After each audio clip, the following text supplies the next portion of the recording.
找日记，找日记，找个日记，找个日记，你打呼噜啦？我打呼噜了？不可能！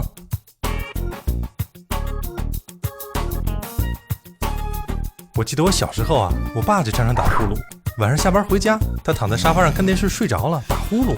他的呼噜声特别大，经常吵得我睡不着。我的呼噜声也很大吗？还可以啦。大！打呼噜啊，是我们生活中非常常见的事情。据统计，我国约有5%以上的人睡觉时打呼噜。不过，如果说打呼噜是病，很多人就肯定不会同意了。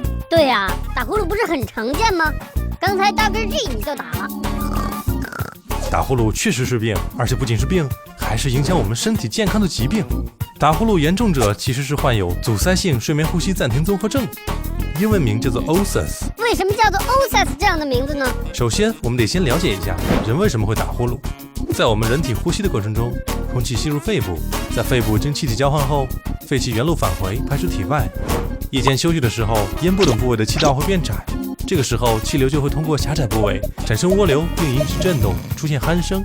其实不只是人会打呼噜，猫咪也是会打呼噜的，好可爱呀！像猫咪这样轻微的打呼噜是不会影响人体睡眠时的呼吸的，但是当人体有肥胖等情况时，夜间气道狭窄就会加重，甚至堵塞，导致缺氧。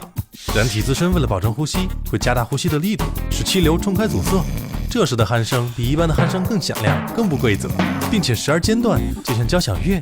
这就是 OSAS， 阻塞性睡眠呼吸暂停综合症。OSAS 会导致患者睡眠质量下降，引发嗜睡症状，还会导致或加重肥胖症、高血压、糖尿病、高脂血症、性功能减退等疾病。值得一提的是，严重的 OSAHS 患者会引起严重的心律失常，还会引起急性心力衰竭，导致猝死。大个 G， 那怎么样才能不打呼噜呢？想要不打呼噜，需要做多方面的调整。我给我爸爸用过许多种方法，治好了他的 OSAS。1. 遵守作息时间，保证规律的睡眠。2. 睡眠时尽量侧卧，不易堵住呼吸道。3. 避免吸烟、饮酒和镇静药物。4. 体重超标的胖子们就需要减肥了，减肥能有效改善通气，甚至消除打呼噜症状。5. 最后，如果 OSAS 还是十分严重，一定要到专业的睡眠呼吸诊疗机构就诊，并接受专业的治疗。Dr. G， 你需要调整一下自己的身体啦。可能是因为最近工作太忙才打呼噜的吧。我也很久没听到我爸爸打呼噜了，心里总感觉少了点什么。看到爸爸的呼噜，让小时候的我感觉特别有安全感吧。